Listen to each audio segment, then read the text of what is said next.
Hello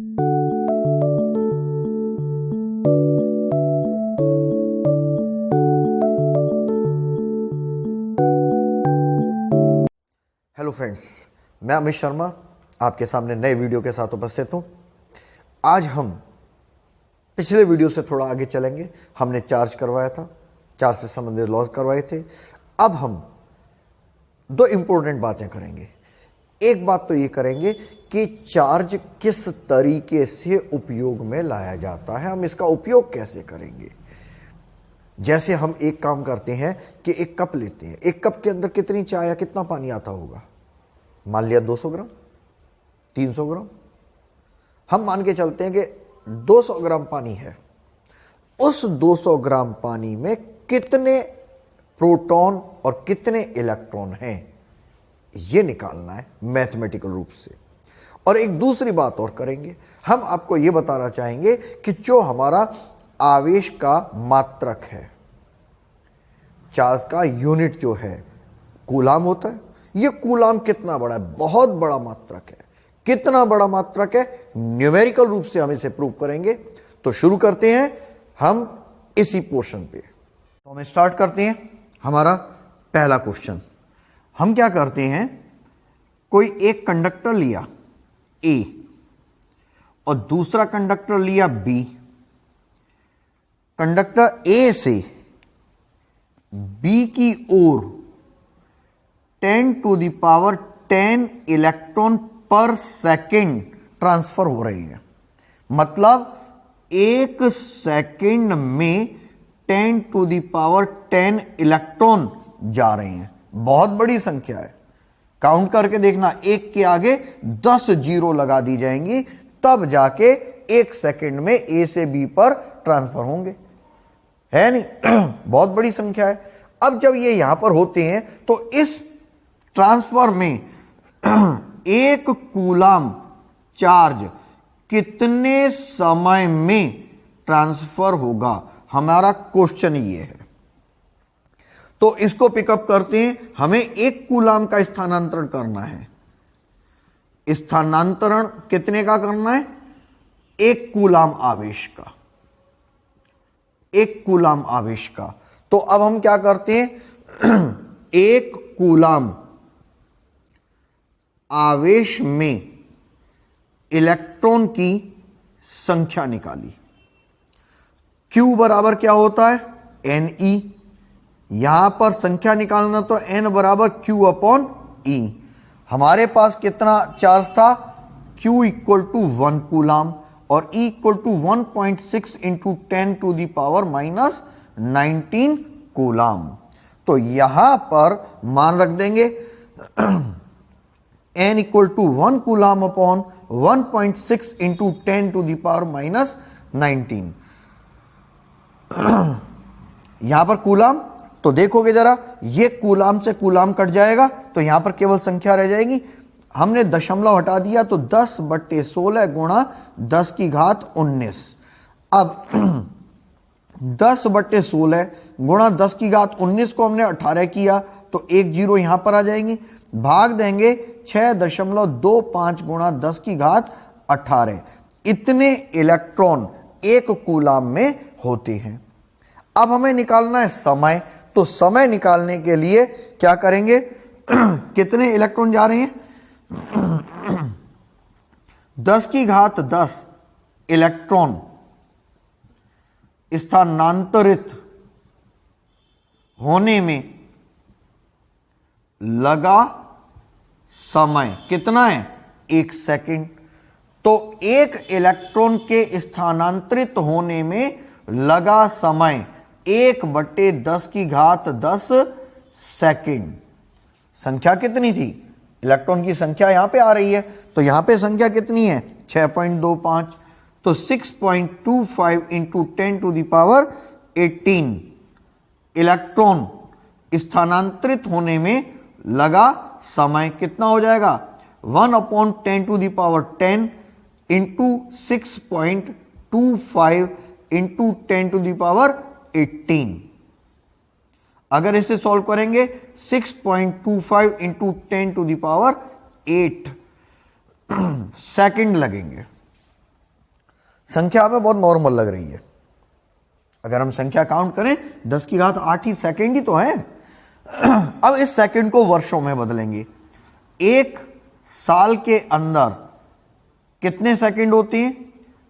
365 दिन, 24 घंटे, 60 minute, 60 second. तो एक सेकंड में वर्ष कितने हो जाएंगे? 1/365 गुणा 24 गुणा 60 गुणा 60, ये साल हो जाती है। अब हम एक कूलाम आवेश को स्थानांतरित होने में लगा समय ये निकालते हैं तो कितना आएगा? 6.25 गुणा 10 की घात 8 सेकेंड। 6.25 गुणा 10 की घात 8 सेकंड को वर्ष में बदल देंगे, बटे गुणा 1/, है ना, तो 365 गुणा 24 गुणा 60 गुणा 60 वर्ष। जब इसको हल करेंगे तो हल करने पर हमारा मान आता है 19.81 वर्ष। लगभग 20 साल के अंदर, 20 वर्ष में एक कूलाम आवेश का स्थानांतरण होता है, ट्रांसफर होता है। तो इस तरीके से आपको समझ में आ गया होगा कि एक कूलाम कितना बड़ा आवेश है। तो हमारा क्वेश्चन क्या बन जाएगा अब? चालक ए से बी पर 10 की घात 10 इलेक्ट्रॉन पर सेकेंड स्थानांतरित हो तो एक कूलाम आवेश स्थानांतरण में कितना समय लगेगा। जहां तक आपको समझ में आ गया होगा कि ये किस तरीके से हम काउंट करेंगे और एक कूलाम कितना बड़ा आवेश है। सेकंड क्वेश्चन है वो हमारा कि एक पात्र में या एक कप में 200 ग्राम जल है। इसमें प्रोटॉन व इलेक्ट्रॉन की संख्या व आवेश कितना होगा। हमें 200 ग्राम पानी के अंदर प्रोटॉन और इलेक्ट्रॉन की संख्या निकालनी है ना मजेदार बात। अब कैसे निकालेंगे? पानी की बात की जा रही है, मतलब जल का एक अणु, जल का एक अणु क्या हो जाता है? H2O कहलाता है। मतलब 1H1 plus 1H1 plus 8O16। सही है। तो अगर हम देखें प्रोटॉन, Z बराबर प्रोटॉन की संख्या 1 प्लस 1 प्लस 8 इक्वल टू 10, यह प्रोटॉन की संख्या होगी एक अणु के अंदर। तो अब द्रव्यमान संख्या, द्रव्यमान संख्या कैसे निकालेंगे? ऊपर द्रव्यमान ले लें, 1 प्लस 1 प्लस 16 बराबर 18 ग्राम। ये हमारा 18 ग्राम द्रव्यमान संख्या हो गई। आपको मालूम है XZA होता है। A यहां पर द्रव्यमान संख्या कहलाती है और Z यहां पर क्या कहलाता है? परमाणु क्रमांक, एटॉमिक नंबर। परमाणु क्रमांक, एटॉमिक नंबर किसके बराबर होता है? नंबर ऑफ प्रोटॉन्स के होता है। सही है। और आपको एक बात और मालूम है, कोई भी अणु है, एटम है, वो इलेक्ट्रिकली न्यूट्रल होता है, विद्युत उदासीन होता है। विद्युत उदासीन का मतलब क्या हुआ कि उसके अंदर नंबर ऑफ प्रोटॉन और नंबर ऑफ इलेक्ट्रॉन दोनों समान होती हैं। मतलब जितने प्रोटॉन की संख्या होगी उतनी ही इलेक्ट्रॉन की संख्या होती है। ठीक है, अब हमें क्या ज्ञात करना है? हमें ज्ञात करना है कि यहां पर प्रोटॉन और इलेक्ट्रॉन की संख्या कितनी है। तो बात यह आ जाती है, एक मोल के अंदर कितने परमाणु होते हैं? एक मोल के अंदर आवोगाद्रो संख्या के बराबर होते हैं। ठीक है नहीं, तो एक मोल मतलब 18 ग्राम। एक ही अणु है ना, तो यहां पर क्या हो जाएगा? 18 ग्राम में परमाणुओं की संख्या, या 18 ग्राम जल में कितने अणु होंगे? जल में अणुओं की संख्या, हम यहां पर अणुओं की संख्या लेते हैं।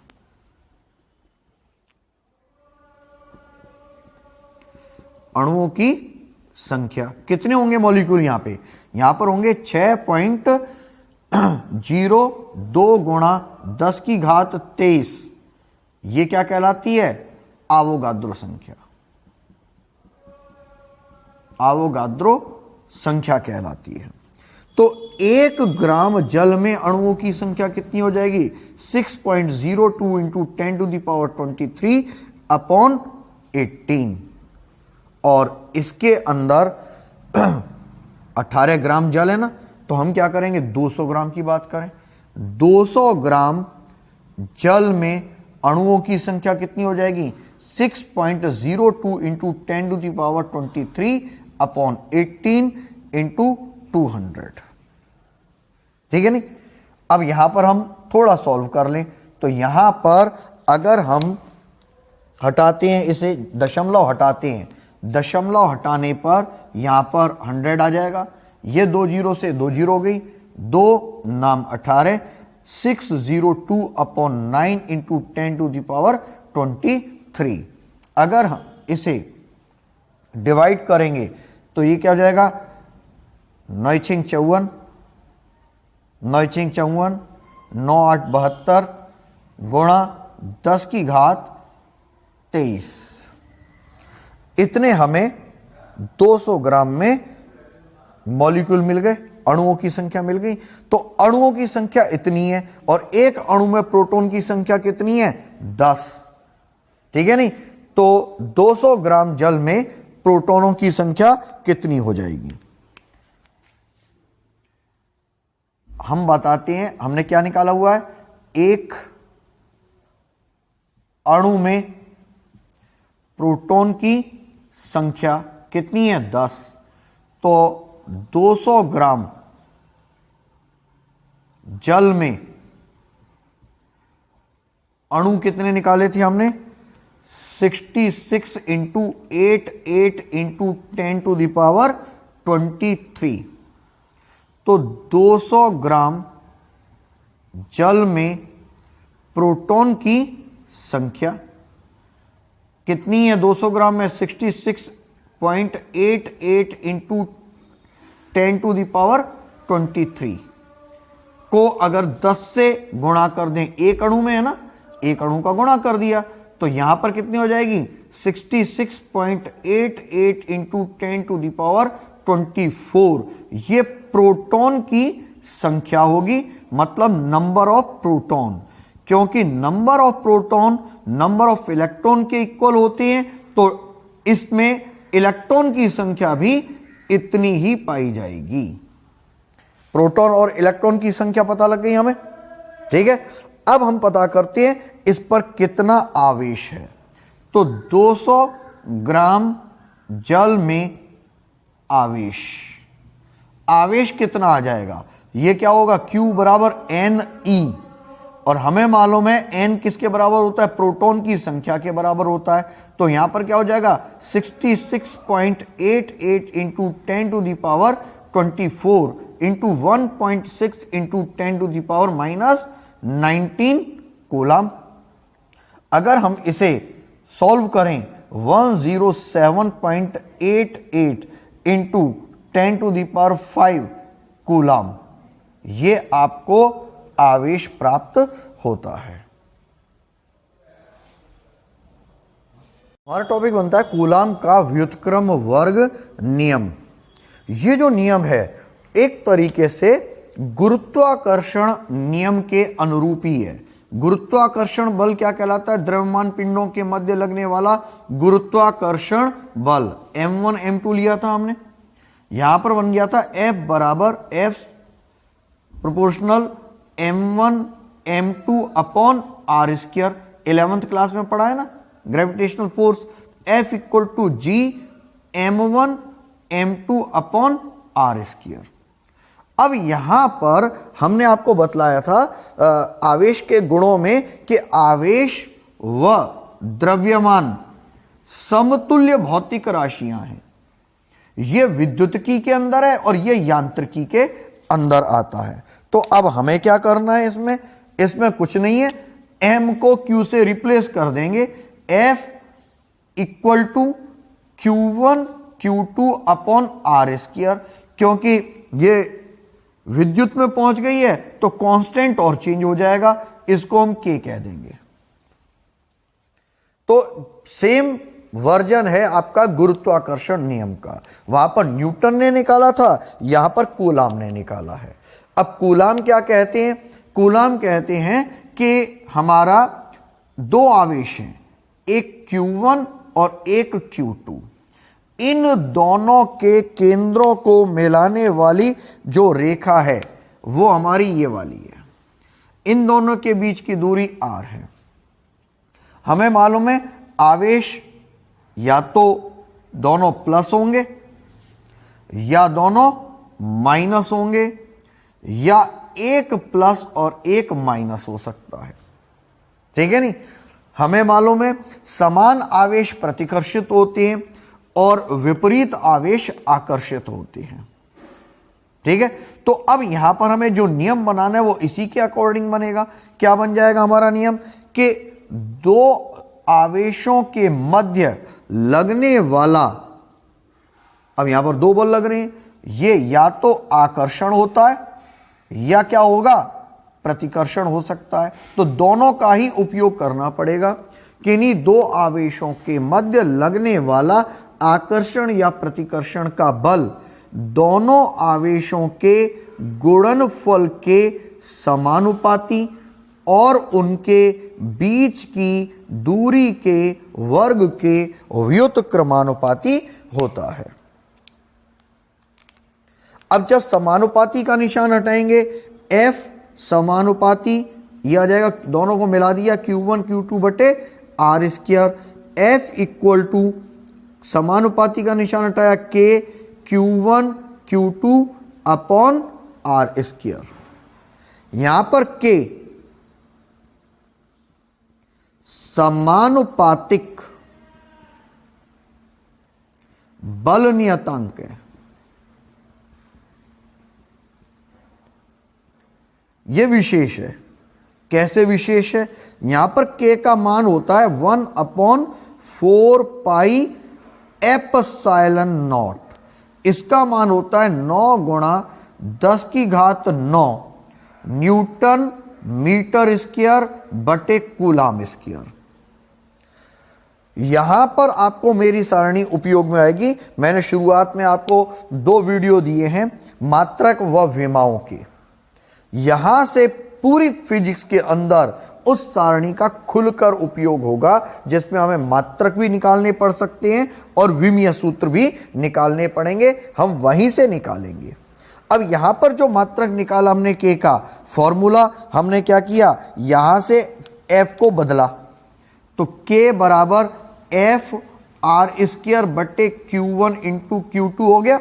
तो देखेंगे जरा, बल का मात्रक न्यूटन, दूरी का मीटर, आवेश का कूलाम इंटू कूलाम। तो इस तरीके से यहां पे मात्रक परिवर्तित हो गया और सारणी के द्वारा हमें विमीय सूत्र भी आसानी से पता चल जाएगा। अब जरा हम वापस अपने नियम पर आते हैं, क्योंकि अभी नियम पूरा नहीं हुआ है हमारा। हमारे नियम में क्या है कि दो आवेश लिए, इनके केंद्रों को मिलाने वाली रेखा है। ध्यान रखने वाली बात यह है कि पूरा नियम आवेशों पर है। आवेशों की विशेषता क्या है? आवेश स्थिर है। स्थिर विद्युतिकी का मूलभूत नियम है, ठीक है नहीं, इलेक्ट्रोस्टैटिक का। और इलेक्ट्रोस्टैटिक क्या होती है? उसके अंदर स्टेबल चार्ज पर ही काम होता है, मूवमेंट में नहीं होता है। तो स्टेबल चार्ज पर स्थिर आवेश है। और ये कैसे होंगे? ये आवेश होंगे बिंदुवत। हमें ये दो शब्द ही समझने हैं। स्थिर तो समझ में आ गया होगा, क्योंकि हमारी फिजिक्स ही स्टेबल चार्ज के लिए। दूसरी आ जाए बिंदुवत, मतलब पॉइंट चार्ज। अब पॉइंट चार्ज का मतलब क्या हुआ? पॉइंट चार्ज का मतलब यह है कि जैसे मान लिया ये पृथ्वी है और ये है हमारा चंद्रमा, इन दोनों पर आवेश है। इस तरीके से ये पृथ्वी पर आवेश है और ये चंद्रमा पर आवेश है, ठीक है नहीं। हमें मालूम है ये जो सिस्टम है ये इनकी डिस्टेंस पर निर्भर करता है। इन दोनों आवेशों के बीच की दूरी ये वाली है, इसकी दूरी इतनी है, इनके बीच की दूरी इतनी है, यहां पर इतनी दूरी है, यहां पर इतनी दूरी है। जितनी भी लाइनें मैंने खींची हैं सब अलग अलग है, सब अलग अलग हैं। तो जब दूरी में परिवर्तन होता है तो देखो जरा क्या होगा यहां पे। जब दूरी कम होगी तो बल अधिक होगा, दूरी अधिक होगी तो बल कम होगा। मतलब हर एक पॉइंट पर बल के मान में परिवर्तन आ रहा है। तो हम ये नियम कैसे बना सकते हैं? नियम तो बन ही नहीं सकता। तो चाहे वो पृथ्वी चंद्रमा हो, चाहे हमारी आकाश गंगाएं हैं, चाहे हमारे ग्रह हैं, कोई भी बड़ी से बड़ी चीज है, जब हम इस पे नियम लगाएंगे तो उसे हम पॉइंट मानेंगे, बिंदुवत मानेंगे, ठीक है नहीं। अब इसके अंदर एक बात और विशेष हो जाती है, वो ये कि ये जो आवेश है इनके बीच में दूरी हमने एक पॉइंट मान लिया। पॉइंट मानने की जरूरत क्यों पड़ी? ये नियम आवेशों के केंद्रों को मिलाने वाली रेखा पर लगता है। इस आवेश और इस आवेश के बीच में यह बल कार्य नहीं करेगा। यह केवल और केवल चंद्रमा और पृथ्वी के केंद्रों को मिलाने वाली रेखा पर ही लगेगा। ऊपर नीचे दाएं बाएं कहीं पर भी नहीं लगेगा। तो हमने अर्थ को बिंदुवत माना और मून को बिंदुवत माना। इन दोनों के बीच पर ही आकर्षण या प्रतिकर्षण का बल लगेगा, ऊपर नीचे नहीं लगेगा। न्यूमेरिकल में इसकी सबसे बड़ी विशेषता है, यह ध्यान रखना। इस बात को ध्यान करके ही हमें आगे के सारे न्यूमेरिकल और आगे सारे नियम करने पड़ेंगे। तो अब हमारा नियम क्या बन गया? किन्हीं दो स्थिर व बिंदुवत आवेशों के मध्य लगने वाला आकर्षण या प्रतिकर्षण का बल आवेशों की मात्राओं के गुणनफल के समानुपाती व उनके बीच की दूरी के वर्ग के व्युत्क्रमानुपाती होता है। कूलाम बल सदैव दोनों आवेशों के केंद्रों को मिलाने वाली रेखाओं के अनुदिश ही लगता है। ये नियम यहीं पर लगेगा और ये लाइन लिखनी बहुत जरूरी है। कूलाम बल दोनों आवेशों के केंद्रों को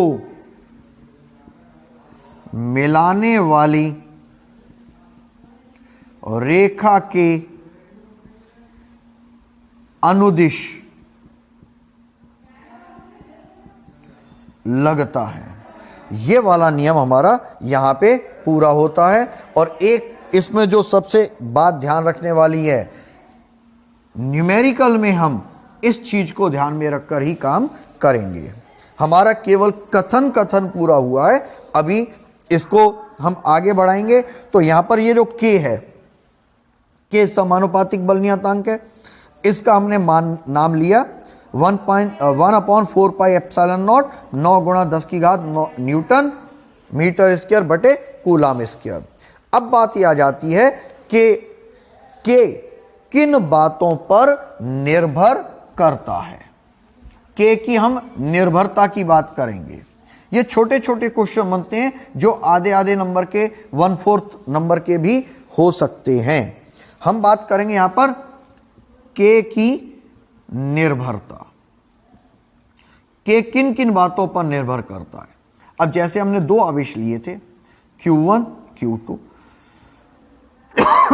दोनों प्लस या दोनों माइनस, एक प्लस एक माइनस होगा। तो पहली बात, आवेशों की प्रकृति पर निर्भर करता है। आवेशों की प्रकृति पर निर्भर करता है, पहली बात। दूसरी बात, आवेशों के बीच की दूरी पर निर्भर करता है। इन दोनों आवेशों के बीच में माध्यम भी हो सकता है, कुछ भी हो सकता है यहां पे। तो बीच के माध्यम पर निर्भर करता है। और चौथी बात, ये आवेशों की प्रकृति हो गई, बीच की दूरी हो गई, बीच का माध्यम हो गया, और इनके मात्रकों पर निर्भर करता है। F के मात्रक पर निर्भर करता है। CGS है, MKS है, FPS है, किस रूप में हम काम कर रहे हैं उस बात पर भी ये निर्भर करेगा। अब हम इसी को थोड़ा सा और समझेंगे। अब हम इसके बाद बात करते हैं, के की निर्भरता होगी। हमें यहां पर निकालना है जो एक नंबर का क्वेश्चन बन जाता है, एक कूलाम को परिभाषित करना है, एक कूलाम की परिभाषा, और वो भी इसी सूत्र के द्वारा दी जानी है। तो हम ले लेते हैं, यहीं पर काम करते हैं। हमारा सूत्र F बराबर K Q1 Q2 upon R square. यहां पर हमने मान लिया यदि Q1 और Q2 का मान 1 कूलाम है और R का मान 1 मीटर है, तो ये दोनों बात यहां पे रखेंगे, F बराबर K हो जाएगा। हमने क्या लिया, 1 कूलाम चार्ज ये वाला लिया, 1 कूलाम वाला ये वाला चार्ज लिया। दोनों के बीच में दूरी कितनी है, R बराबर 1 मीटर। तो इन पर दोनों सेम समान है ना, +1 और +1, तो यहां पे प्रतिकर्षण बल लगेगा। कैसा बल है ये, प्रतिकर्षण बल।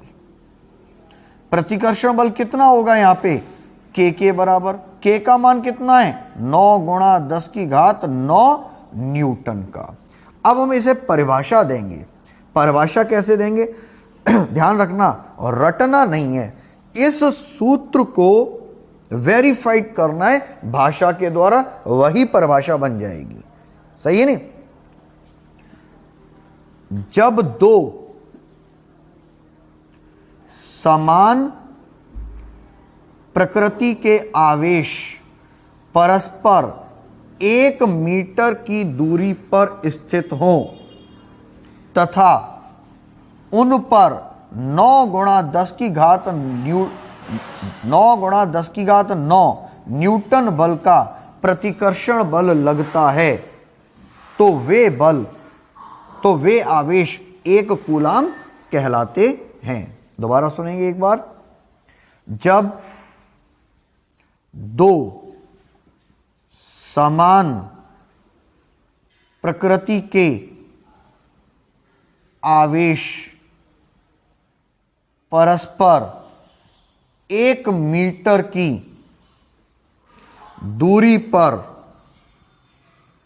स्थित होते हैं, उनके मध्य 9 गुणा 10⁹ न्यूटन बल का प्रतिकर्षण बल लगता है, तो वे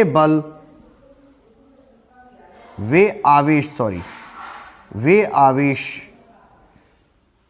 1 कूलाम के होंगे। ये वाला हमारा नियम बन गया। अब थोड़ा सा समझने के लिए, रटने नहीं है, हमने क्या किया, समान प्रकृति के आवेश 1 मीटर की दूरी पर स्थित हैं, उनके मध्य इतना प्रतिकर्षण बल लगता है, तो वे आवेश 1 कूलाम के होते हैं। अब आपको मैंने एक बात बताया कि 1 कूलाम बहुत बड़ा मात्रक है। कितना बड़ा मात्रक है, यह आपको थोड़ा सा यहां से समझने में सहायता मिलेगी। 9 गुणा 10⁹ न्यूटन बल, 9 गुणा 10⁹ न्यूटन। जब हम भार की बात करेंगे, वजन की, तो F बराबर क्या होता है, यहां पर mg आ जाएगा। g को हमने 10 मान लिया, ठीक है नहीं, तो ये द्रव्यमान हो गया। द्रव्यमान m बराबर F बटे g, F का मान 9 गुणा 10⁹ बटे g। अब जहां पर भी मात्रकों का खेल क्या होगा, जरा ये समझना है। स्मॉल g गुरुत्वीय त्वरण 10 मीटर प्रति सेकंड स्क्वायर, और अगर हम देखें 9 गुणा 10⁹ न्यूटन, ये न्यूटन है। तो अब हम क्या करेंगे, 9 गुणा 10⁸ न्यूटन को किस में बदला, किलोग्राम मीटर बटे सेकंड स्क्वायर में, और बटे में कितना है, मीटर बटे सेकंड स्क्वायर। तो मीटर बटे सेकंड स्क्वायर से मीटर बटे सेकंड स्क्वायर गया, 9 गुणा 10⁸ किलोग्राम। ये किस में बदल गया, द्रव्यमान में आ गया। और जब तक घात रहती है तो घात से हमें समझ में नहीं आता कि ये कितना बड़ा किलोग्राम है, कितना द्रव्यमान है। आप इसे इस तरीके से समझिए कि अगर हम एक व्यक्ति का जो द्रव्यमान माने, भाई कोई तो 5 किलोग्राम का है, 8 किलोग्राम का है, 100 किलोग्राम का आदमी है, सही है नहीं, अलग अलग वजन के हैं, पर औसतन अगर वजन माने 50 या 70 किलोग्राम मान सकते। अगर हम इस तरीके से किलोग्राम में वजन मापें तो ये वजन कितना बड़ा है, 9 गुणा 10⁸ किलोग्राम। ये वजन 130 लाख लोगों के भार के बराबर होगा। इतना वजन है। अब समझ में आ गया कि एक कूलाम जब एक दूसरे पर प्रतिकर्षण बल लगाएंगे तो कितना जबरदस्त प्रतिकर्षण बल होगा। अच्छी तरह समझ में आ गया होगा आपको कि एक कूलाम कितना बड़ा आवेश है। इस प्रोसेस के बाद हमारी बात आ जाती है कूलाम नियम की आवश्यक शर्तें क्या हैं। कूलाम नियम मतलब कूलाम बल की आवश्यक शर्तें। आवश्यक शर्तें ये किन पर लागू होगा, सबसे बड़ी बात ये है। ये जो शर्तें हैं, पहली बात, आवेश स्थिर व बिंदुवत होने चाहिए, और दूसरी बात, आवेशों के मध्य न्यूनतम दूरी 10⁻⁻15 मीटर से अधिक होनी चाहिए। अब आप ये समझिए कि जो 10 की घात -15 मीटर दूरी है, ये क्या है? नाभिक की परास है। मतलब इस परास में केवल नाभिकीय बल प्रभावी होते हैं, कूलाम बल का प्रभाव नहीं पड़ता। तो इस तरीके से आज इस टॉपिक के अंदर हमने क्या क्या चीज पढ़ी। पहली बात, हमने कूलाम बल की परिभाषा पढ़ी। कूलाम बल है क्या? कूलाम नियम। कूलाम नियम को हमने परिभाषित किया। दूसरी बात, कूलाम नियम से हमने एक कूलाम को परिभाषित किया। और तीसरी बात, कूलाम नियम की आवश्यक शर्तों के बारे में हमने जाना। इस तरीके से कूलाम नियम पूरा हुआ। और यहां पर आपको ध्यान रखने वाली बात है, यहीं से हमने के की निर्भरता की बात की थी। इसी के अंदर कई बातें और आएंगी। अभी हम करेंगे के का मात्रक व विमीय सूत्र, और इसी के अंदर अब आएगा एप्सिलॉन नॉट, जिसके बारे में हम आगे चर्चा करेंगे। तो दोस्तों, आज हमने 2 एग्जाम्पल किए थे जो चार्ज से संबंधित थे और कूलाम से भी संबंधित थे, क्योंकि कूलाम क्या है, यही सबसे बड़ी बात है जिसे हमें समझना था। तो आज हमने कूलाम के नियम को समझाया है और आज हम नियम ही समझा पाए हैं अभी। अब जैसे जैसे हम आगे बढ़ेंगे आपको बहुत इंटरेस्ट नज़र आएगा, आपको बहुत अच्छी अच्छी बातें पता लगेंगी।